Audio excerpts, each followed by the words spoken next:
Hi student, मैं हूं शिरबाज Bloch और आप देख रहे हैं अपना यूट्यूब चैनल अन केमिस्ट्री ऑनलाइन। आज हम एफएससी पार्ट 1 यानी क्लास 11 और चैप्टर नंबर 3 का नाम है गैसियस स्टेट। गैसियस स्टेट के बारे में देखेंगे और गैसियस स्टेट में से गैस लॉज देखेंगे और गैस लॉज में से आज हम बॉयल्स लॉ के बारे में देखेंगे। अब बॉयल्स लॉ को समझने से पहले यहाँ पे गैस के बारे में कुछ चीज़ें। गैस के हमारे पास होते हैं 4 वेरिएबल्स। ये कौन से हैं? प्रेशर है, वॉल्यूम है, टेम्परेचर है और नंबर ऑफ मोल्स है। अब इन 4 वेरिएबल्स में से अगर हम दो के दरमियान रिलेशनशिप देख रहे होते हैं तो दो जो दूसरे रह जाएंगे वो क्या हो जाएंगे? कांस्टेंट हो जाएंगे, कांस्टेंट रहेंगे। यानी अगर हम प्रेशर का ताल्लुक वॉल्यूम से देख रहे होंगे तो टेम्परेचर और नंबर ऑफ मोल्स क्या होंगे? कांस्टेंट होंगे। इसी तरह से अगर हम वॉल्यूम का ताल्लुक टेम्परेचर से देख रहे होंगे तो फिर प्रेशर और नंबर ऑफ मोल्स हमारे पास कांस्टेंट रहेंगे। अब बॉयल्स लॉ में हमने क्या देखना है? बॉयल्स लॉ में हमने प्रेशर और वॉल्यूम का रिलेशनशिप देखना है, जबकि हमारे पास टेम्परेचर और number of moles of gas constant रहेंगे। अब देखते हैं कि बॉयल्स लॉ हमें क्या कहता है गैस के बारे में। बॉयल्स लॉ प्रेशर और वॉल्यूम का रिलेशनशिप बताता है। बॉयल्स लॉ कहता है किसी भी गैस का, फर्ज करते हैं ये है हमारे पास किसी कंटेनर के अंदर कोई गैस है और यहाँ पे इसका है एक मूवेबल पिस्टन। यहाँ गैस इस कंटेनर के अंदर भरा हुआ है और इसके ऊपर हम प्रेशर बढ़ा दें तो फिर वॉल्यूम क्या हो जाएगा? वॉल्यूम कम हो जाएगा। एक चीज के बढ़ने से दूसरी चीज कम हो जाए या एक चीज के कम होने से दूसरी चीज बढ़ जाए तो इस किस्म के रिलेशनशिप को हम कहेंगे इनवर्सली प्रोपोर्शनल है। तो यहाँ पे हम ऊपर से प्रेशर लगा रहे हैं तो ये जो हमारे गैस का जो वॉल्यूम है जो यहां से यहां तक फैला हुआ है, वॉल्यूम क्या हो जाएगा? डिक्रीज करेगा। जब हम प्रेशर को बढ़ाएंगे तो वॉल्यूम क्या करेगा?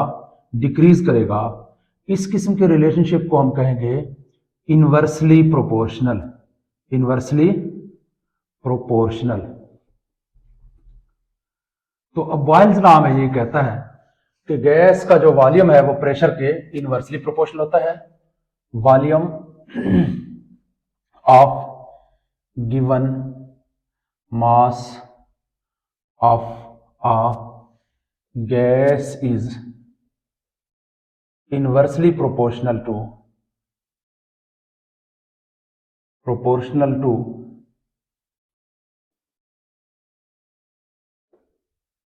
It's pressure. अगर दूसरे यानी कि वॉल्यूम और प्रेशर का तो रिलेशनशिप बता रहा है, दूसरे क्या है फिर? टेम्परेचर और number of moles. If temperature and number of moles of gas, number of moles of gas remains constant. Moles of gas remains constant. Remains constant. अब इसका क्या मतलब है रिमेन्स कांस्टेंट? मतलब यह है कि हम प्रेशर और वॉल्यूम को जरूर कम कर सकते हैं या बढ़ा सकते हैं, जबकि टेम्परेचर को हमने कांस्टेंट रखना है और नंबर ऑफ मोल्स को भी हमने कांस्टेंट रखना है। फर्ज करें अगर यहाँ पे इस कंटेनर के अंदर हम कोई गैस रख रहे हैं तो इसका टेम्परेचर अगर हमने 0 डिग्री सेंटीग्रेड रखा हुआ है एक्सपेरिमेंट के स्टार्ट में, तो हमने एक्सपेरिमेंट के एंड तक इसको 0 डिग्री सेंटीग्रेड रखना है। 0 डिग्री सेंटीग्रेड से ना बढ़ाना है ना कम करना है। या अगर रूम टेम्परेचर जैसे 25 डिग्री सेंटीग्रेड अगर रखा हुआ है तो उसको 25 डिग्री सेंटीग्रेड पे रहने देना है एक्सपेरिमेंट के एंड तक, स्टार्ट से लेकर एंड तक। अगर स्टार्ट में 25 है तो एंड तक भी 25 रहना चाहिए। इसका मतलब है फिर टेम्परेचर कांस्टेंट रहेगा। कांस्टेंट का मतलब ये नहीं है कि टेम्परेचर 0 हो। कांस्टेंट का मतलब यह है कि टेम्परेचर चेंज नहीं होने देना चाहिए। और नंबर ऑफ मोल्स कैसे कांस्टेंट रखेंगे? फर्ज करें इस कंटेनर के अंदर हमने नंबर ऑफ मोल कितना रखा हुआ है, 1 मोल गैस रखा हुआ है एक्सपेरिमेंट के स्टार्ट में। तो हमने बाहर से कोई गैस इसके अंदर एंटर नहीं होने देना, या फिर गैस को किसी तरह से बाहर लीक भी नहीं होने देना, ताकि गैस के जो नंबर ऑफ मोल्स हैं वो चेंज ना हो, वो कांस्टेंट रहे। अगर एक्सपेरिमेंट के स्टार्ट में हमारे पास गैस 1 मोल है तो एक्सपेरिमेंट के एंड तक वही 1 मोल रहना चाहिए। इसका मतलब है फिर हमारे पास टेम्परेचर भी कांस्टेंट है और कांस्टेंट है। तो अब आपको बात समझ आ गई होगी। अब इस रिलेशनशिप को हम मैथमेटिकल फॉर्म में कैसे लिखेंगे? Pressure is inversely proportional to volume. अगर वॉल्यूम बट्टे के नीचे है तो इसको हम पढ़ेंगे इनवर्सली प्रोपोर्शनल, यानी प्रेशर और वॉल्यूम एक दूसरे के रिवर्स है। अगर प्रेशर को बढ़ाएंगे तो वॉल्यूम कम होगा, और अगर प्रेशर को कम करेंगे तो वॉल्यूम ज्यादा होगा। यहां पे फर्ज करते हैं ये मेरे पास एक कंटेनर है, इसके अंदर गैस भरा हुआ है और ये गैस का वॉल्यूम है यहां से लेकर यहां तक। अब मैं क्या करूंगा, यहां पे इसको नीचे से बंद करके ऊपर से इसके ऊपर प्रेशर बढ़ाऊंगा। जब मैं प्रेशर बढ़ा रहा हूं तो वॉल्यूम क्या हो रहा है, कम हो रहा है। प्रेशर बढ़ाने पे वॉल्यूम कम हो रहा है, इसका मतलब है प्रेशर और वॉल्यूम एक दूसरे के इनवर्सली प्रोपोर्शनल है। अब मैं क्या करूंगा, मैं यहां पे अपने हाथ को, उंगली को जरा लूज करूंगा तो प्रेशर कम हो जाएगा। अब देखें मैं इसको लूज कर रहा हूं, प्रेशर को कम कर रहा हूं तो वॉल्यूम क्या हो रहा है, बढ़ रहा है। जबकि प्रेशर को बढ़ा रहा हूं तो वॉल्यूम, देखिए ये वॉल्यूम है, अब ये वॉल्यूम कम होता जा रहा है, कम होता जा रहा है, कम होता जा रहा है, देखिए यहां तक। और जब मैं प्रेशर को कम करूंगा तो आप देखना ये वॉल्यूम क्या हो रहा है, इसका गैस का वॉल्यूम बढ़ रहा है। इसी रिलेशनशिप के बारे में बॉयल्स हमें बताता है कि किसी भी गैस का जो प्रेशर है वो वॉल्यूम के इनवर्सली प्रोपोर्शनल है, यानी जब हम प्रेशर बढ़ाएंगे तो वॉल्यूम कम होगा और प्रेशर कम करेंगे तो वॉल्यूम बढ़ेगा।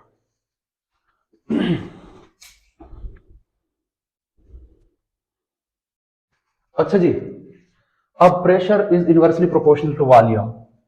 P इज इक्वल टू, जब भी हम मैथ में प्रोपोर्शनैलिटी को हटाते हैं तो उसकी जगह के कोई ना कोई कांस्टेंट लगाना होता है। तो प्रोपोर्शनैलिटी को हटा के इसकी जगह मैंने इज इक्वल टू लिख दिया और फिर कांस्टेंट लगा दिया K1 ओवर V। अब K1 से मल्टीप्लाई होगा तो हमारे पास आएगा P is equal to K over V। अब हम क्या करेंगे, हम इस कांस्टेंट की वैल्यू मालूम करना चाहते हैं तो फिर हम इस वॉल्यूम को इस साइड पे लेके आएंगे। वॉल्यूम इस साइड पे क्या कर रहा है, डिवाइड हो रहा है, तो इस साइड पे आके क्या होगा, मल्टीप्लाई होगा, मैथ का रूल है। तो PV is equal to K हमारे पास इक्वेशन आएगा। ये भी बॉयल लॉ का एक सेकंड इक्वेशन है, डेफिनेशन भी आप कर सकते हैं। यहां पे इस इक्वेशन को देख के बॉयल्स लॉ की एक और डेफिनेशन कर सकते हैं। क्या कह रहा है, ये देखिए प्रोडक्ट हो रहे हैं ना, प्रोडक्ट आ रहे हैं ना, प्रेशर और वॉल्यूम आपस में, इनका प्रोडक्ट किस चीज के बराबर है, कांस्टेंट के बराबर है। कब है, अगर टेम्परेचर और नंबर ऑफ मोल्स हमारे पास कांस्टेंट हो। तो क्या कहता है, if temperature and number of moles of gas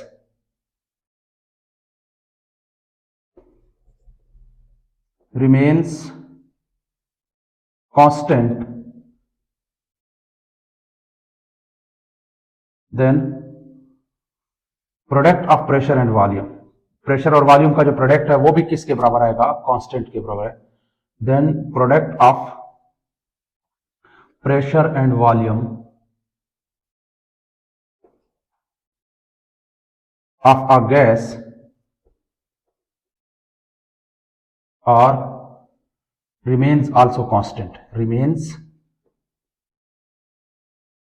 also constant, कि गैस के प्रेशर और वॉल्यूम का प्रोडक्ट भी कांस्टेंट होगा अगर टेम्परेचर और number of moles of gas constant हो।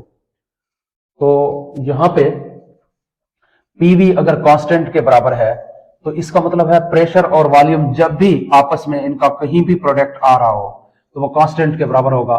इसका मतलब ये हुआ, अगर PV कांस्टेंट के बराबर है तो P1 V1 भी तो प्रेशर और वॉल्यूम का एक प्रोडक्ट है, ये भी क्या होना चाहिए, कांस्टेंट होना चाहिए। सो ऑन, अगर हम P2 V2 भी कहें तो P2 और V2 भी तो प्रेशर और वॉल्यूम के प्रोडक्ट हैं, वो भी तो कांस्टेंट के बराबर होने चाहिए। इसी तरह से अगर P3 V3 हो हमारे पास तो वो भी तो प्रेशर और वॉल्यूम के प्रोडक्ट हैं, वो भी कांस्टेंट होने चाहिए। तो सो ऑन, जो भी आप आगे कहें, P4 V4 भी कह सकते हैं, जैसे जैसे। अब अगर देखें तो P1 V1 की वैल्यू किसके बराबर है? कांस्टेंट। P2 V2 की वैल्यू किसके बराबर है? कांस्टेंट। P3 V3 की वैल्यू किसके बराबर है? कांस्टेंट के बराबर है। जब इन तीनों की वैल्यू सेम है तो हम कह सकते हैं कि ये सेम है, इक्वल है, कह सकते हैं ना। इसलिए हम ये भी कह सकते हैं ऊपर वाले इक्वेशन से P1 V1 is equal to P2 V2 is equal to P3 V3, ये सारे किसके बराबर हैं? कांस्टेंट के बराबर हैं। ये बॉयल लॉ की एक और फॉर्म है, मैथमेटिकल फॉर्म है। अब इसको एक एक्सपेरिमेंट के जरिए से वेरीफाई करने की कोशिश करेंगे।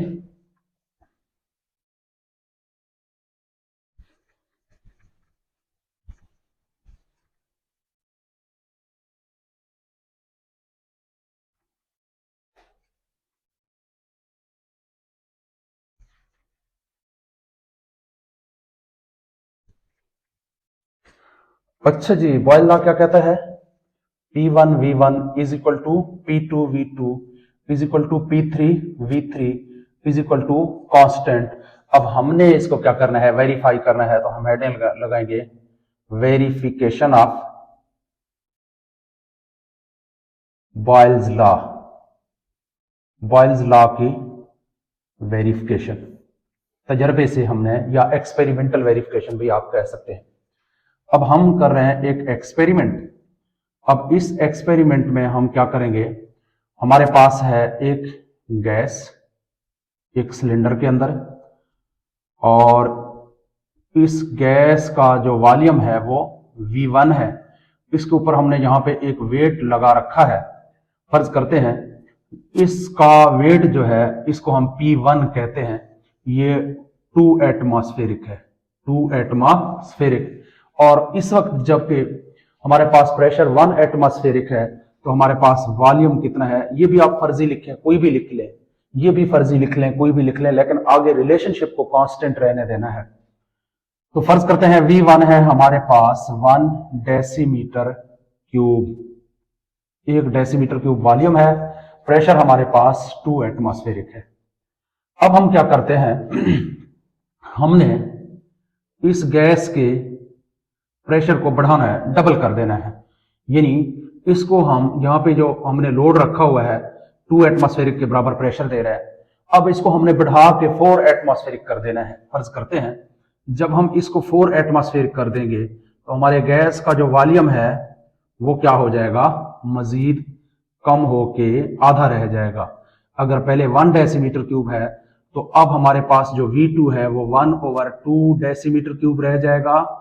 जबकि प्रेशर को हमने डबल कर दिया तो P2 हमारे पास कितना है? 4 एटमॉस्फेरिक है। अच्छा जी, एक और इसी चीज के अंदर हमने क्या करना है, ये याद रखें, यहाँ पे टेम्परेचर को कांस्टेंट रखना है। फर्ज करते हैं ये 25 डिग्री सेंटीग्रेड है, तो यहाँ पे भी 25 डिग्री सेंटीग्रेड रहना है। और नंबर ऑफ मोल्स को भी कांस्टेंट रखना है। फर्ज करते हैं ये 2 मोल्स हैं, तो यहां पे भी हमारे पास 2 मोल्स के बराबर रहना चाहिए, गैस के मोल्स। अच्छा जी, उसके बाद हमने क्या किया? हमने इसी गैस के प्रेशर को मजीद बढ़ा के 3 गुना हमने बढ़ा दिया। एक वेट, दूसरा वेट और तीसरा वेट, तो ये प्रेशर हमारे पास 3 गुना बढ़ के P3 कितना आ जाएगा? 3 गुना इसका 6, और फिर ये 6 के बाद कितना आ जाएगा? 6 एटमॉस्फेरिक। 6 एटमॉस्फेरिक हमारे पास प्रेशर। इन हर लोड का वेट जो है ये 2 एटमॉस्फेरिक के बराबर है, तो 3 है, तो ये 6 के बराबर आ जाएंगे। लेकिन नंबर ऑफ मोल्स हमारे पास गैस का क्या है? सेम है, लेकिन वॉल्यूम क्या हो जाएगा? अब 3 गुना कम हो जाएगा। V3 कितना आ जाएगा? 1/3 डेसीमीटर क्यूब, 1/3 रह जाएगा। अच्छा जी, टेम्परेचर कितना है? वही 25 डिग्री सेंटीग्रेड जो कि ऊपर है, और यहां पे भी नंबर ऑफ मोल्स भी कांस्टेंट है। अगर यहाँ पे 2 मोल्स हैं, यहाँ पे 2 मोल्स हैं, तो यहाँ पे भी वही 2 मोल्स हैं। अच्छा जी, अब यहां से जो हमें डाटा मिलता है इसको हमने पुट करना है इन इक्वेशंस के अंदर। इक्वेशन क्या कहता है, P1V1 is equal to P2V2 is equal to P3V3 is equal to, ये किसके बराबर है, कांस्टेंट, यानी ये सारे इक्वल आने चाहिए। अच्छा जी, अब यहां से देखें P1 की वैल्यू कितना है, 2 एटमॉस्फेरिक, V1 कितना है 1 decimetre cube, multiplied by P1 की जगह हमने 2 एटमॉस्फेरिक लिख दिया, V1 की जगह क्या लिखेंगे 1 decimetre cube is equal to P2 अब कितना है 4 एटमॉस्फेरिक, तो V2 कितना है, V2 हमारे पास है 1/2 decimetre cube, 1/2 decimetre cube is equal to, यहां पे अब P3 कितना है हमारे पास 6 एटमॉस्फेरिक और V3 कितना है हमारे पास 1/3 डेसीमीटर क्यूब, देख रहे हैं। लेकिन टेम्परेचर भी कांस्टेंट है, देखें हर जगह सेम है, और नंबर ऑफ मोल्स भी कांस्टेंट है, जबकि वॉल्यूम चेंज हो रहा है और प्रेशर भी चेंज हो रहा है। अब इसको सॉल्व करें, 1 को 2 से मल्टीप्लाई करें तो क्या आएगा 2 atmospheric decimetre cube is equal to, ये 4 है, 2 ये 2 आएगा, 2 को 1 से मल्टीप्लाई करें तो क्या आ जाएगा 2 atmospheric decimetre cube is equal to, ये 3 है, ये 6 है, इससे इस पे डिवाइड करेंगे तो कितना आएगा 2 एटमॉस्फेरिक डेसीमीटर क्यूब, ये किसके बराबर आ रहे हैं, कांस्टेंट के। अब क्या ये वेरीफाई हुआ है कि P1V1 अगर 2 है तो P2V2 भी हमारे पास 2 है, देखें P1V1 2 है तो P2V2 भी 2 है, और P3V3 भी हमारे पास 2 एटमॉस्फेरिक डेसीमीटर क्यूब है। इस चीज से बॉयल्स लॉ की वेरिफिकेशन होती है।